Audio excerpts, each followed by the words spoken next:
When you write or edit VBA code in Access, you'll do so using the Visual Basic Editor. The editor gives you all the tools you need to manage your code effectively. There are two ways to open the Visual Basic Editor in Access. The first is to go to the Database Tools tab on the ribbon, and then click Visual Basic.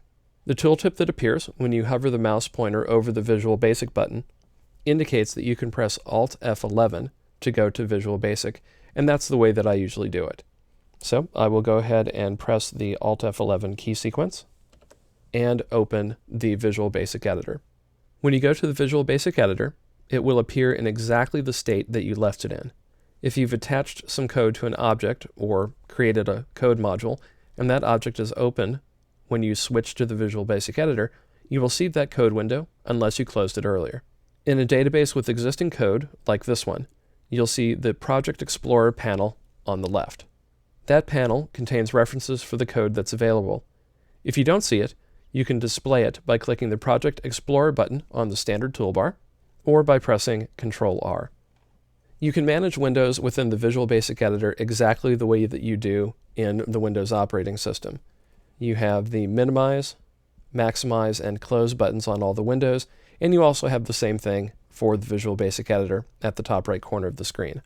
Also within the Visual Basic Editor, you can view the object browser either by pressing F2 or by clicking the Object Browser button on the standard toolbar. So this is the Object Browser button, and when you open it, you get a list of all the objects that are available within the Access object model. In Access, objects are broken down to classes and then members of those classes. So for example, if you wanted to scroll down in the list and display the doCommand object, clicking it displays a list of all of the members of doCommand. So for example, you can apply a filter, you can make the computer sound a beep, and so on. And then to close the object browser, you can just click the Close button. If you want to save your work, you can do so either by clicking the Save button on the standard toolbar or by pressing Ctrl-S. Also, if you want to print a code module, you can make sure that the code module is active by clicking inside of it so that the cursor is flashing, and then press Ctrl-P, or click the File menu header, and then click Print. If you want to return to Access, you can do so either by pressing Alt F11 or by clicking the View Microsoft Access button.